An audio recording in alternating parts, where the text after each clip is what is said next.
சமய விவகாரம் அதே போன்று கலாச்சார அமைச்சு என்பது பாரிய சவால் மிக்க ஒரு அமைச்சு.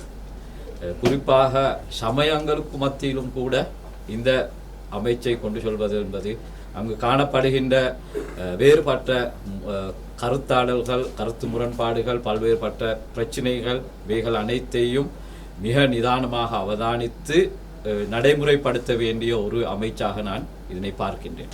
எனவே நீங்கள் அனைவரும் அறிந்த விடயம், இந்த அமைச்சு பதவியை ஏற்பதற்கு முன்னாலே பலர் பல விடயங்களை பற்றி ஊடகங்களில் கருத்துக்களை தெரிவித்திருந்தார்கள்.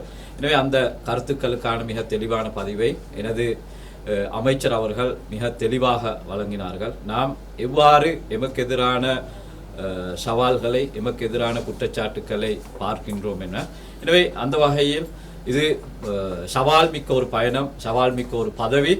எனவே மிக கவனமாக அதே போன்று நுணுக்கமாக வேலை திட்டங்களை மேற்கொள்ள வேண்டிய ஒரு தேவையும் காணப்படுகின்றது.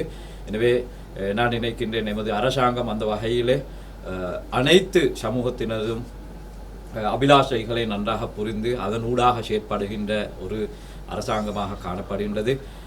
குறிப்பாக ஊடகத்தினரிடம் அதே போன்று இந்த நாட்டில் உள்ள அனைவரிடம் இந்த அமைச்சை சிறந்த முறையிலே கொண்டு செல்வதற்கான பூரண ஒத்துழைப்புகளை தருமாறு குறிப்பாக என்னோடு பணியாற்றுகின்ற அதிகாரிகளிடமும் இதனை நான் வேண்டிக் கொள்கின்றேன். அமைச்சில் இருக்கக்கூடிய இந்த துறை சார்ந்துள்ள பல பிரச்சனைகள் இருக்கிறேன். நன்றாக அந்த பிரச்சனைகள் பற்றிய ஒரு புரிதலோடு தான் இங்கே வந்திருக்கின்றேன். எனவே அந்த பிரச்சனைகளை தீர்க்க வேண்டும், அதற்கான தீர்வுகளை வழங்கி ஒரு சுமூகமான, சமாதானமான, மகிழ்ச்சியான ஒரு நாட்டை கட்டியெழுப்ப வேண்டும் என்ற அந்த நோக்கத்தோடு தான் இந்த அமைச்சை இன்றைய தினம் பதவியேற்கின்றேன்.